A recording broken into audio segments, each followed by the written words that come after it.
Hello students, how are you? Welcome back to our channel Physics Gallery, Asha Bino. And today we are going to a new chapter of our plus 2 physics, and the chapter's name is Magnetism and Matter. Today we have to discuss about magnetism and matter. Okay, so we are going to start our chapter. Hoping all of you have cleared the earlier chapters very well. Is there any doubt? Please ask it in the comment box. We will discuss that. Okay. So, in our chapter Magnetism and Matter, we have to discuss about the magnetism shown by matter. Which type of materials, which type of matter shows magnetism? Yes, magnets. Such materials are called as the magnets. Matter which shows magnetism is called as matter. Magnet. Okay. Matter which shows magnetism are called as the magnets. So in this chapter, we are discussing about the magnetic properties of a magnet. Clear? And we are just starting the chapter, and with refer to a magnet, what are the properties which we generally know? Properties which we already know, properties of a magnet. Which are the general properties of the magnet? Yes. The first one is its attractive property. That means attractive property. So what is attractive property? Magnets attract some of the materials, some substance like iron, cobalt, nickel, etc. Okay, the magnets attracts some of the substance like iron, cobalt, nickel, etc. And this property shown by the magnets is called as the attractive property of the magnets. Clear? And most important point is that the magnetic attractive property of a magnet is always concentrated at its pole. And this property is concentrated at the poles of the magnet. What is poles? At the two ends. At the two ends. Called as poles. Okay, called poles. Clear? So this is the first property which we already know. The second property shown by the magnet which we know is its directive property. Its directive property. That is, when a magnet is freely suspended, it always aligns in north-south direction. It always aligns in north-south direction. It always shows the north-south direction. Okay. And the pole which faces towards the north direction is called as the north pole. And the pole which directs towards the south direction is called as the south pole. Okay. So there are two ends called as poles. The attractive property is concentrated at the two ends called as the poles, and the pole which is directed towards the north end is called as the north pole, and the pole which is directed towards the south end is called as the south direction is called as the south pole. Clear? That is, they always exist as dipole. They always exist as dipole. Okay, they always exist as dipole. A magnet always consisting of a north pole and a south pole. That is, they always exist as a dipole. The next one is like poles. Like poles repel, whereas unlike poles attracts. Like poles repel and unlike poles attract. Clear? Okay, so these are the certain general properties of magnet which we already know. So what are the general properties of magnet which we already know? The first one is its attractive property. That is, magnets attract certain substances like iron, cobalt, nickel, etc. And this attractive property is mostly concentrated at the two ends called as the poles. Clear? And it shows directive property. That is, when a magnet is freely suspended in air, it always directs towards the north-south direction. And the pole which is directed toward the north direction is called as the north pole, and the pole which is directed towards the south direction is called as the south pole. Okay, that is always a magnet consisting of two poles, north pole and south pole. They always exist as dipole. Monopoles doesn't exist. Doesn't exist. Okay, and the next is like poles repel and unlike poles always attract. North shows the repulsion. South shows the repulsion, but north and south shows attraction. Clear? So like poles repel and unlike poles attract. Okay, so these are the general properties of a magnet. Clear? Everyone know, all of you know the general properties of a magnet. Now we are going to one of the fundamental theory which explains the magnetism of a magnet. Okay, so in this chapter we have to discuss the basic theory of magnetism. It is not at all the advanced theory. Nowadays there are a lot of theories which can explain the magnetism of a magnet clearly. But today in this chapter we have to discuss about a basic theory which explains the magnetism of a magnet, and that basic theory is called as the molecular theory of magnetism. Okay, molecular theory of magnetism, which was introduced by a scientist named Weber. So in this chapter we have to discuss the theory, a basic theory of magnetism called as the molecular theory of magnetism, which was introduced by Weber. Clear? And according to this molecular theory, a magnet, suppose this is a magnet. A magnet is made up of a large number of tiny magnets. According to Weber, a magnet is made up of a large number of tiny magnets. Okay. And in unmagnetized state, what is unmagnetized state? It has the magnetic property, but it is not at all able to show its magnetic property now. It is unmagnetized. So in unmagnetized state, all of these tiny magnets are arranged in the form of closed loops. All of these tiny magnets are arranged in the form of closed loops like this. Okay. So according to Weber, a magnet is made up of a large number of tiny magnets. In unmagnetized state, all of these tiny magnets are arranged in the form of closed loops. Okay. When they are magnetized, when this substance is magnetized, that is, we are providing the magnetic property to that substance. When this substance is magnetized, what happens? Each loop breaks and they begin to arrange in linear manner like this. As the magnetization increases, each loop breaks and they begin to arrange in a linear manner. They begin to arrange in a linear manner like this. Okay. So that each tiny magnet attains a north polarity and a south polarity. Next, since there is south, the next magnet will have north here, south here. North here, south here, because only unlike poles attracts. If this is south and this is also south, they begins to repel. In order to show attraction, south, north will be come together. North, south, north, south. Okay. Similarly, can you see? North, south, north, south.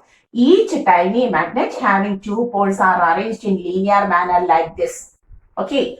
Each tiny magnet is arranged in the linear manner like this. So that what happens to this north and south inside? What happens to this north and south? Neutralizes. What happens to this south and north? Neutralizes. Sn neutralizes. South and north neutralizes. South and north neutralizes. Here south but no north, so cannot be neutralized. Here north, no south, cannot be neutralized. Here south and north neutralizes. neutralizes, neutralizes, neutralizes, neutralizes. Here there is south which cannot be neutralized by any other pole. That means free polarity can be obtained only on these are neutral polarities, have no effect. Free polarities are obtained only on the ends of the magnet. That's why this end acts as the north pole of the magnet and this end acts as the south pole of the magnet. Thus, a magnet exists as a dipole. This was the explanation given by Weber through his molecular theory of magnetism. Okay, so, but this is a basic theory, one of the foundation or fundamental theory in the magnetism. Okay, so according to the molecular theory of magnetism by Weber, each magnet is made up of a large number of tiny magnets. In unmagnetized state, all of these tiny magnets are arranged in circular loops. When it is magnetized, what happens? Each loop breaks and are arranged in linear manner in such a way that they attain the polarity only at the two ends. Okay, only at the two ends. So this is the molecular theory of magnetism by Weber. Clear? And there are several evidences which support this theory, which supports the molecular theory. The first one is they always exist as dipole. They always exist as dipole. Yes, according to the molecular theory of magnetism, they always exist as dipole. North pole on one end, south pole on other end. Okay, yes, therefore, they always exist as dipole shows that this theory is correct. Okay, the second one is careful cutting of a magnet. If we cut a magnet carefully, what happens? Two small magnets are obtained. Two small magnets are obtained. Why? When these are obtained, when this magnet is carefully broken, okay, that means like this. When I break this magnet carefully, what happens? We will get north to south, a small magnet, north to south, another small magnet. That is, careful cutting of the magnet results in the two small magnets, because what happens when we carefully cut it, one of the pair which was neutralized gets separated, forming two new small magnets. Clear? The next one is rough handling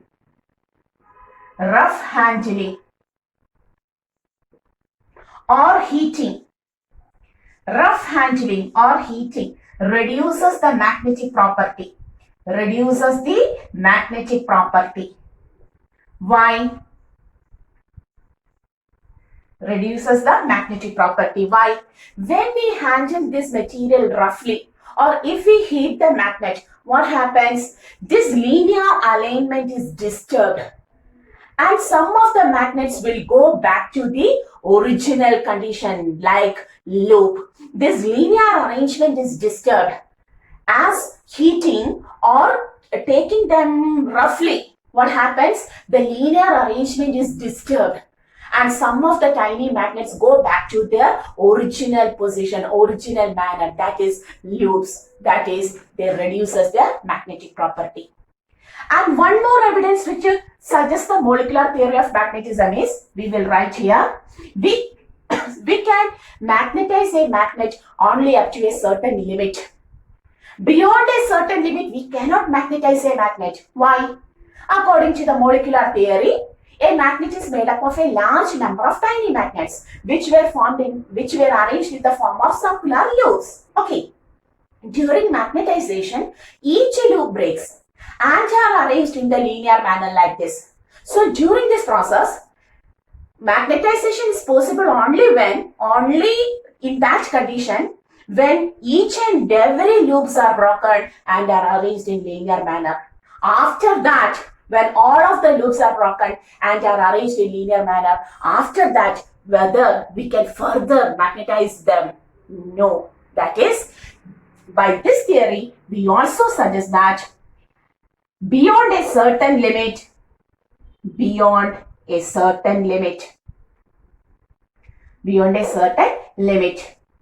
we cannot magnetize. We cannot magnetize a magnet. Why? During magnetization, each loop of the magnet breaks and begins to arrange in linear manner.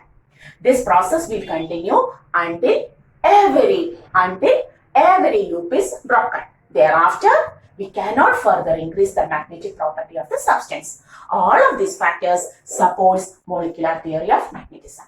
Clear? So, molecular theory of magnetism introduced by Weber says that each magnet is made up of a large number of tiny magnets which are arranged in the form of circular loops. When they are magnetized, what happens? Each loop breaks and are arranged in linear manner in such a way that the polarity exists only on the both ends. Okay, and the factors, evidence or factors, we can say factors. The factors which support the molecular theory are, they always exist as dipole. Careful cutting of a magnet will result in two small magnets. But rough handling or heating decreases the magnetic property of the substance. Beyond a certain limit, we cannot magnetize a magnet. All of this prove that what? Yes, molecular theory of magnetism is correct. Supports the molecular theory of magnetism. But this is one of the basic theory. Okay. But we have to study this theory. So, hoping all of you understood the molecular theory of magnetism. And now we are going to classify the topic in our chapter. In our chapter, Magnetism and Matter, the topic is taken into three. The first one, we have to discuss in detail about a magnet. Okay. Then the biggest magnet which we know, which is that our Earth is a magnetic substance. That's why a compass needle on the surface of Earth deflects. So Earth is the biggest magnet we know. We have to discuss a little bit about the magnetism of Earth too. And finally, we have to discuss about certain magnetic substance. We have to discuss about certain magnetic substance. That is, substance which shows certain properties in the presence of magnet. This is not a magnetic substance. My pen is not a magnetic substance. It has any influence with respect to a magnet. But there are certain substances which show certain properties in the presence of magnet, and such substances are called as the magnetic substance. So in this chapter, we have to discuss about the magnet, Earth and magnetic substance. Clear? And today we are going to start our first topic, and the first topic is magnet. We have to discuss each and every properties. Earlier we discussed the properties, but they were the general properties which we already know. But now we are going to discuss about certain special properties of magnet which we have to study in this chapter. Okay, so the first topic in the chapter is magnet. We are discussing about our magnet. Clear? So suppose I had taken a bar magnet. This is our bar magnet. Clear? And we know the polarity is concentrated on one end. The north polarity is concentrated at this end. Suppose the south polarity is this. The speciality is that these polarities are not at all concentrated at the geometric end. This is the geometric end of the magnet. This is the geometric end of the opposite side of the magnet. Okay. The polarity will see just inside that end. Suppose this is the north pole and this is the south pole. Here, the length of the magnet is taken from one end to other end. But that length is different from the magnetic length. That is the length between the north and south pole. Suppose I am taking that to be, may I take it to be 2L or whether we take it to be R, etc. Okay, suppose that length is taken as R. Okay, so for a magnet, there are two lengths. The first one is the geometric length of the magnet, the length of the magnet which we measure through by a scale. So this length is called as the geometric length. This is called as the geometric length. Okay. Whereas the distance between the poles, north and south pole, is called as the magnetic length. This is called as the magnetic length. Clear? So this is the geometric length and this is the magnetic length. Clear? So a magnet always consisting of two lengths. Okay. Now, this is the north polarity. This is the south polarity. The speciality is both have the same strength. Both the poles will have the same strength. North pole and south pole, both of them will have the same strength, but opposite polarity. Okay, therefore, the north polarity, if I take it to be P1 and the south polarity, we will take it to be P2. The magnitude of P1 and P2 are same, but their direction is opposite. One will direct towards the north and the other will direct towards the south. Okay, therefore, the polarities of a magnet is taken as P1 and P2. The distance between these poles, P1 and P2, is taken as R now. Clear? Okay. And now we are going to discuss about the properties of magnet in detail. But it is very easy because a magnet is equivalent to our charges. In our electrostatics, we have studied about the properties of the charges. Our poles, the magnet poles, are equivalent to our charges. Okay, it is very easy to study the basic properties, the general properties of a magnet by comparing it with charges. How many types of charges were there? There were two types of charges. Which were they? Positive and negative. Similarly, how many poles are there for a magnet? Surely two poles. The first one is north pole and the second one is south pole. Always north pole is equivalent to a positive charge and south pole is equivalent to a negative charge. North pole is equivalent to a positive charge and south pole is equivalent to a negative charge. Clear? Okay. So now onwards, we are going to discuss our properties of magnet with respect to or by comparing with that of the charges, because hoping all of you know about the charges in detail. Clear? So, if you know the charges, it is very easy to find the magnetic properties also, because for about charges are of two types, positive and negative. For a magnet, there are two poles, only two poles, north and south. Positive charge is equivalent to north pole, negative charge is equivalent to south pole, and every other topics are almost same. Okay, that is.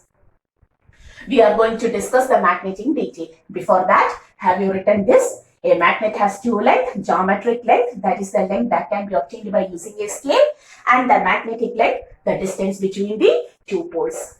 Clear? So now we are going to compare the properties of the magnet with that of the electric charges. Okay, we are going to compare the properties of a magnet with that of the electric charges. Okay, so at first we are going to electrostatics. Hoping all of you know the electrostatic topic, and here magnets. Okay, here we are discussing about the magnets. The first one, how many types of charges are there? There are two types of charges, positive and negative. There are two types of charges, positive and negative. Similarly, there are two types of pole, north pole and south pole. Okay, here positive charge is equivalent to, here a positive charge is equivalent to a north pole. Okay, and a negative charge is equivalent to a south pole. Clear? A positive charge is equivalent to a north pole and a negative charge is equivalent to a south pole. Clear? The second thing, we know inverse coil law or the Coulomb's law. Two charges Q1 and Q2. separated by a distance in free space, experiences a force, electric force, which is directly proportional to the product of the charges and inversely proportional to the square of the distance between them. Similarly, a magnet having two poles, the north pole with the polarity P1 and the south pole with the polarity P2, which are separated by a distance r. Even though it is very difficult to isolate, we cannot isolate the two poles, even though we will compare this force, the force between the two poles of a magnet with the Coulomb's law.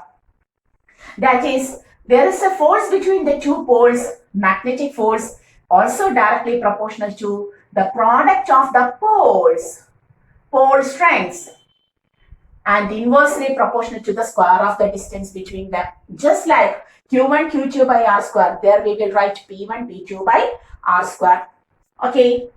Similarly, here the constant, proportionality constant was 1 by 4 pi epsilon 0 Q1, Q2 by R square. Here the proportionality constant becomes magnetic constant, which was a proportionality constant for moving charges and magnetism, mu 0 by 4 pi. P1, P2 by R square. Clear? This is permittivity of free space. This is permeability of free space. Clear? What about the direction of the electric force? The direction of electric force was from positive to negative. So what about the direction of magnetic force? Positive charge is equivalent to north pole, north to south. Clear? I am comparing the electrostatics and magnetism, which is the best way to study each and every details of the magnets. Okay. If you don't like this, you go directly to this. Okay. You have to like this also because it is the important chapter. Okay. And already we have discussed it. Clear? Then, what is the electric field? How can you define electric field? It is the region around a charge. It is the region around a charge. Suppose a plus charge is present here. The region around a charge where another charge experiences a force of attraction or repulsion. Okay. So, what is magnetic field? Magnetic field, tell me. Here we will discuss. It is the region around a magnet where another magnetic substance experiences the force of attraction or repulsion. There are certain substances which shows repulsion towards the magnetic field. Okay, so just like here, as we explained here, the region around a charge where another charge experiences a force of attraction or repulsion. What is magnetic field? You may write, it is the region around a magnet where another magnetic substance experiences a force of attraction or repulsion. Clear? What is the electric field intensity? Vector E. It is the force experienced per unit positive charge, a test charge. Okay, it is the force experienced per unit test charge placed in the electric field. Sorry. So what is the magnetic field strength? B. It is also the force experienced per an isolated pole, north pole. We are assuming we have isolated a north pole and it is kept in this region. Suppose a north pole is isolated, just like here we have taken a test charge, test positive charge. Similarly, we are assuming we have isolated a north pole and that north pole is kept in the magnetic field of this magnet. What happens to that north pole? Okay, what is the force acting on that isolated north pole of polarity P? P0 or P. Here Q0, that's why I have taken P0 or generally P. Okay, so how to define the magnetic field strength, magnetic field intensity of a magnet?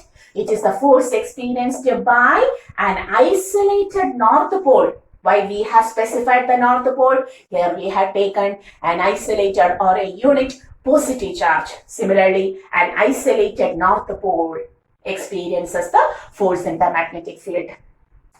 Therefore, here we have written F is equal to E Q0. Similarly, the magnetic force may also be taken as B into P, where P is the pole strength. What is the direction of electric field? Positive to negative. What is the direction of magnetic field? North to south. Okay, correct. And what is the unit of magnetic field? What was the unit of electric field? Newton per Coulomb. Here the unit of magnetic field. Already we have discussed it in moving charges and magnetism. Tesla. The unit is Tesla. Clear? My board is completed. Take this much of topic.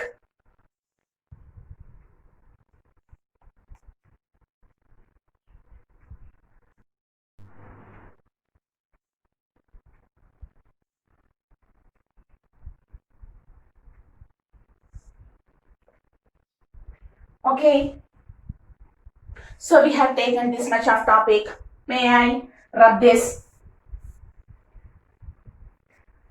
Okay. Is it clear to you? Yes. Hoping all of you understood it very well.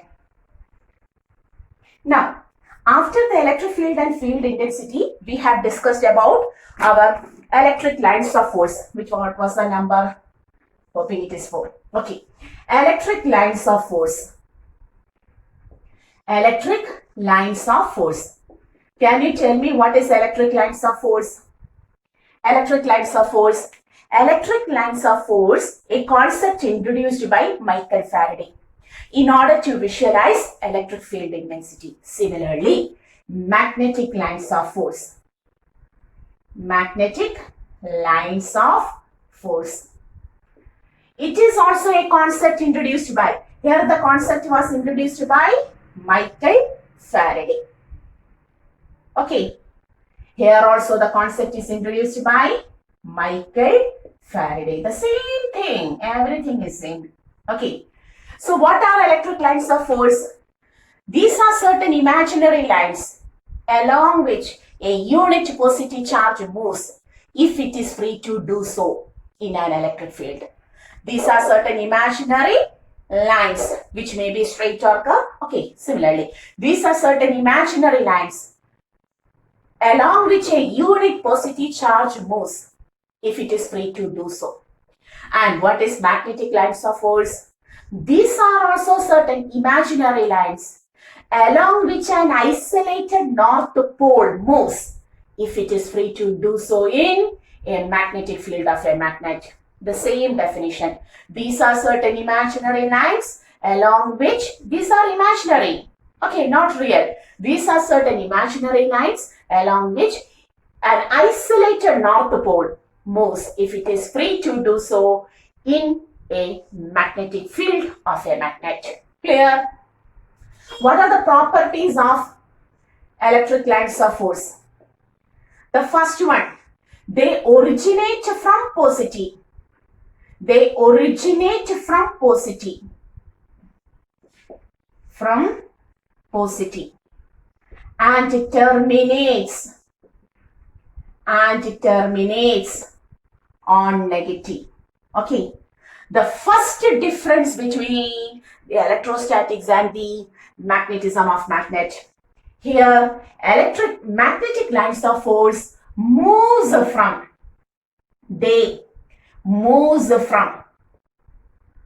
north pole to south outside the magnet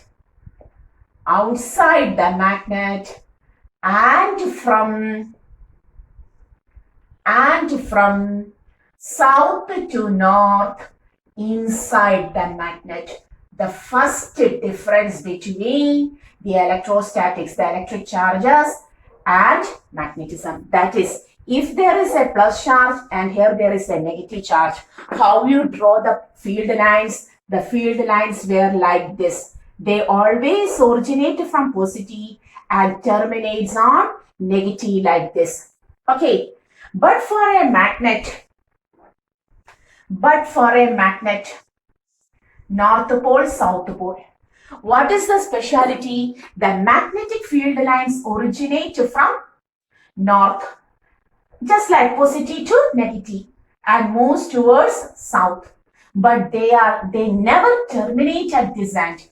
They move inside from south to north like this. Okay, here also north to south outside the magnet, but inside the magnet they move from south to north. The first difference, here they originate from positive and terminates on negative, but here they move from north to south outside the magnet and from south to north inside the magnet. That is the next difference. Is the second difference is electric lines of holes are continuous. They are continuous but not closed. They are not closed. They are terminating at negative. But here magnetic lines of holes are continuous and closed. Okay, they are continuous and closed. Okay, that is electric lines of force are continuous, not closed.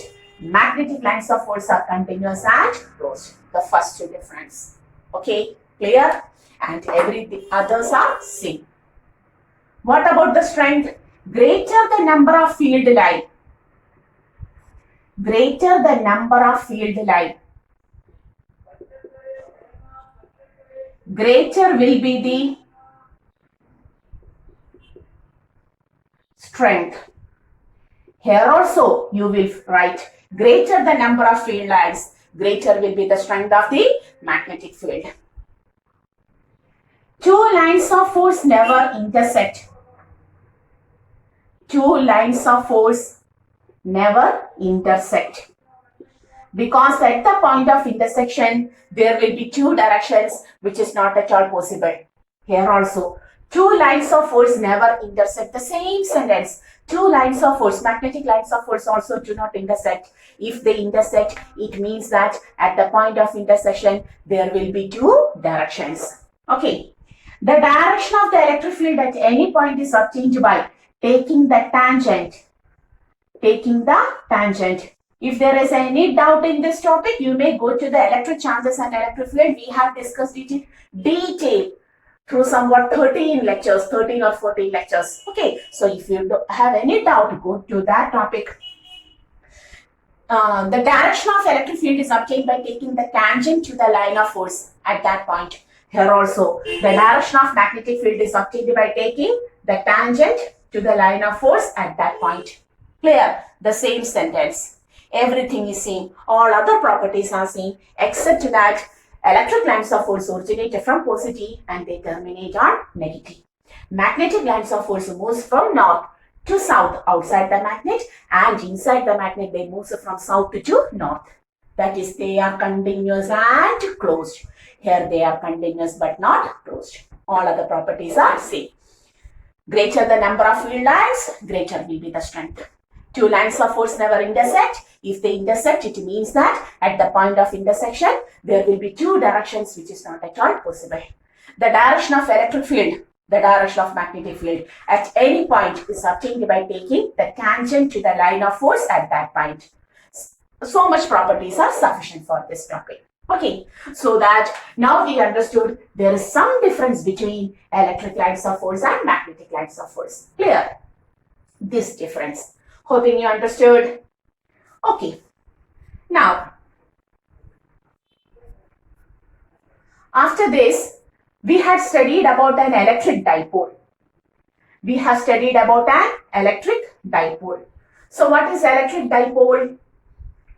Two equal and opposite charges separated by a very small vector distance constitutes an electric dipole. Okay. Two equal and opposite charges. Next. Hoping it is 8. Electric dipole.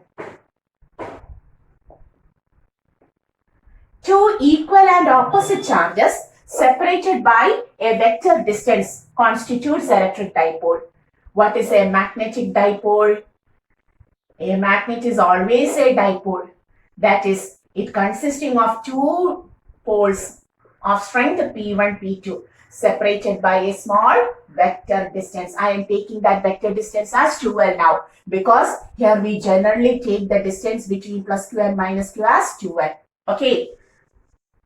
Do you remember? Plus Q and minus Q, two equal and opposite charges separated by a very small vector distance constitutes electric dipole. Clear? Similarly, a magnet is always a magnetic dipole. It never exists as a monopole. Two equal and opposite polarities, north pole and south pole, separated by a small vector distance, 2L, constitutes a magnetic dipole. Clear? Here there was electric dipole moment. Dipole moment, which was represented by the letter P, which is equal to charge into distance. Okay, here magnetic moment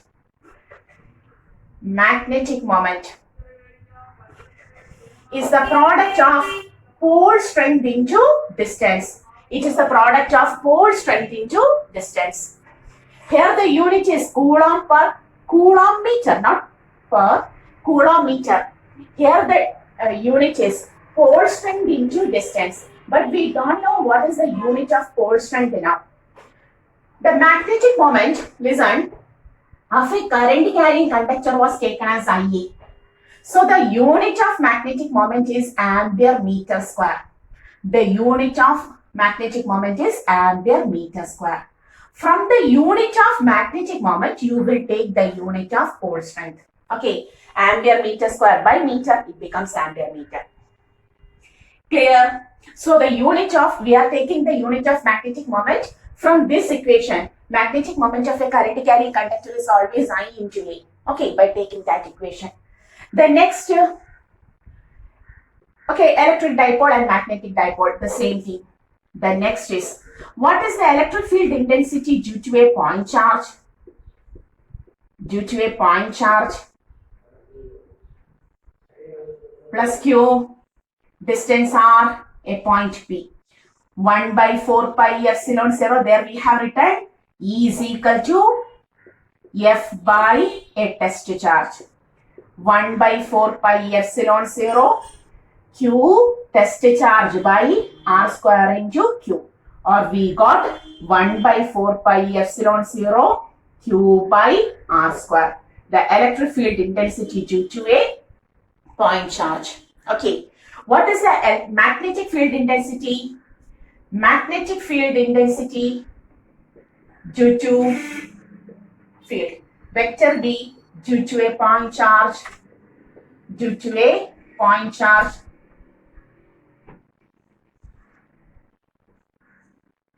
Suppose this is the north pole and there is a point P here which is at a distance R. How to take? B is equal to force per isolated north polarity. Okay, so how you write? 1 by 4 pi epsilon 0. Here the polarity is capital P into small p by R square into P. That is, this is the pole strength of the isolated north pole and capital P is the pole strength of this north pole. We will write 1 by 4 pi epsilon 0 P by R square. Clear? Okay. The same thing we have to discuss in both electric field and magnetic field. One more thing. What was the direction of dipole moment? I forgot to tell you. What is the direction of dipole moment? Always from negative to positive. Similarly, what is the direction of magnetic moment? South to north. Because positive corresponds to north and negative corresponds to south. If the direction of dipole moment is from negative to positive, then the direction of magnetic moment is from south to north. Clear? Okay. So all of the topic are similar to our electrostatics. Hoping all of you are writing. Now we are going to the ninth property. What is the electric field intensity due to an electric dipole? Electric field intensity due to an electric dipole on its axial point. Next, electric field intensity due to a dipole. First one on axial point. On axial point, we have derived plus Q, an equation minus Q. This is the axial line which is at a distance R. L. Oh, sorry, axial. I am sorry, I got a mistake. This is the axial line. Okay, point P. So what is the electric field intensity? There we had derived E is equal to 1 by 4 pi epsilon 0 2p by r cube, where r is the distance of the point P from the center of the dipole. Okay, the same derivation we have to go to here. Here, ninth one, magnetic field intensity due to a magnet. First one, on its axial line. On its axial line. Okay, that is, this is our magnet with the north polarity and south polarity. Both are equal poles but opposite in nature. And this is the center point of another point P, or we take X here, which is at a distance R from the center of the dipole. This length is L, this is also L. Okay, how to take the magnetic field? Magnetic field at X, B at X due to north pole. How to write? Mu 0, first one, mu 0 by 4 pi, mu 0 by 4 pi. Whether we have written 1 by 4 pi epsilon 0 earlier? Sorry, always the constant for our magnetic moment is mu 0 by 4 pi. The magnetic field due to a point charge. The magnetic field due to a point charge is always mu 0 by 4 pi. P by, what is the distance? R plus L, the whole square. Okay, towards the right. Because this is north, the point acts as south. Magnetic field due to south, mu 0 by 4 pi P by R minus L, the whole square. This is south, this is north. Act as north, north to south, left. So the net field will be B due to south minus B due to north, because this is lesser. Or we will write common mu 0 by 4 pi P into 1 by R minus L. The every definition is same. R plus L, the whole square. Okay, and the remaining topic I am writing here. Therefore, B is equal to mu 0 by 4 pi P into 1 by A square minus 1 by B square. B square plus A square by A square into B square. Okay, in the next step, mu 0 by 4 pi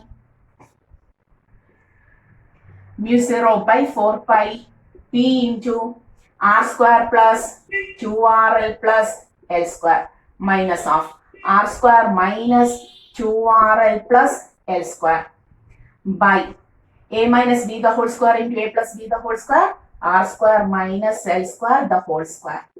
Okay, clear? Next step, mu 0 by 4 pi P minus R square cancelled, plus R square minus R square cancelled, plus L square minus L square cancelled, plus minus of minus plus 4RL by, in the next step here we will write R square minus L square the whole square. Okay, and the next speciality is, may I rub this? The next specialty is for electric dipole, L is always considered to be very small, because two charges are always separated by a very small distance. But now in magnet, always the distance between the two poles are not always very small. So at first you have to go to the basic equation where is my B on the axial point is equal to mu 0 by 4 pi P 4RL. Okay, 4 into RL. 4RL by R square minus L square, the whole square as such. And if I take this as 2 into P into 2L into R, the equation becomes mu 0 by 4 pi 2P. This becomes magnetic moment 2mR by R square minus L square the whole square. So this is the basic equation for magnetic field due to a magnet on its axial point. The magnetic field due to a magnet on its axial point. Clear? Okay. But if L is very small, if it is given that short magnet is taken, L is very small than R, then the equation becomes B axial is equal to B axial is equal to mu 0 by 4 pi 2m. This is very less, so r square into square, r raised to 4, 1 and r is cancelled, r cube. Then the equation becomes mu 0 by 4 pi 2m by r cube. Clear? So, for a magnet, always the distance L is not small. The derivation is same as that of the electric dipole axial line. Okay, field due to an electric dipole on axial line. You have to refer to that topic, then only you will understand this. So, the magnetic field due to a magnet on its axial point is, the first equation is this itself. Okay, 4RL is taken as 2 into P into 2L into R. This is taken as 2 into P into 2L into R, where P into 2L becomes magnetic moment. Okay, 2mr by r square minus L square the whole square. And if in the question it is given that this is very less, our magnet is very short magnet is given, that is L is very less than R, then we will write it as mu 0 by 4 pi 2m by r cube. Clear? Okay. So this is the derivation for magnetic field due to a magnet on its axial point. Clear? Okay. In the same way, hoping all of you have written from this point to this point, then from here to here, and finally in the upper region. Okay. So in the same way, we will derive the magnetic field due to a magnet on its equatorial point, the 10th one. Now I am leaving this line. In the same way, we will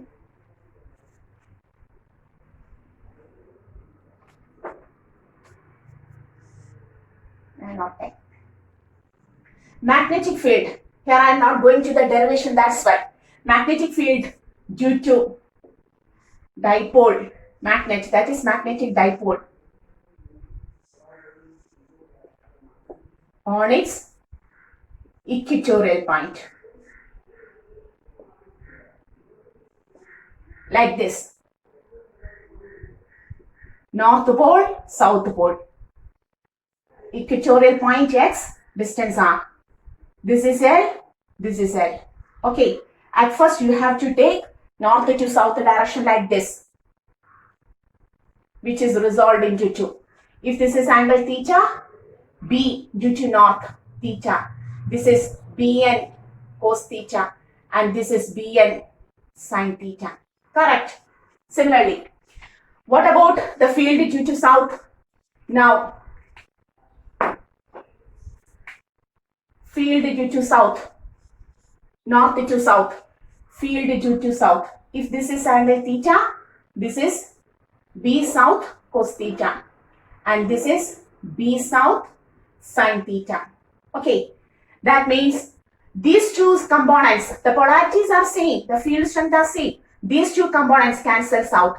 What happens? The net field becomes 2 times B cos theta, because field due to north is equal to field due to south, because Bn is equal to Bs is equal to mu 0 by 4 pi 2 P mu 0 by 4 pi P by R square or X square. You will take it as X. This is the distance X. Okay. So we will write in the next step 2 B is mu 0 by 4 pi P by R square into cos theta. From this triangle, what is cos theta? Adjacent side by hypotenuse. L by root of R square plus, that is L by X. Here also it is X square. Okay. So it becomes 2 mu 0 by 4 pi P into L by X cube. Or we will write mu 0 by 4 pi P into 2L is M by X cube is R square plus L square, the whole raised to 3 by 2. Everything we have studied there. So the net field is on the equatorial line is this much. On the equatorial line is this much. And if the question is, if L is very, very, very less than R, B becomes B net is equal to mu 0 by 4 pi m by R cube. Please, dear students, in order to discuss this, you have to go to the electric field also, then only. This is a continuation topic. Without going through the electric field, we cannot reach to the magnetic field of a magnet. So, this is the equation. There we got 1 by 4 pi epsilon 0 P by R cube. Here we will got mu 0 by 4 pi M by R cube. Okay. So, till now, we were discussing the magnetic property of a magnet by comparing it with that of the electric charges. Okay. So, dear students, if there is any doubt, you have to go. I will give the topics. I have given the topics in detail in the electrostatics. That is the same thing which we are discussing here. Okay. So, till the next class, some more calculations or comparisons are there. The remaining comparison will be done in the next class, and till the next class, go through the topics very well, study well, okay? And this is our channel, Physics Gallery Ashabino. See you.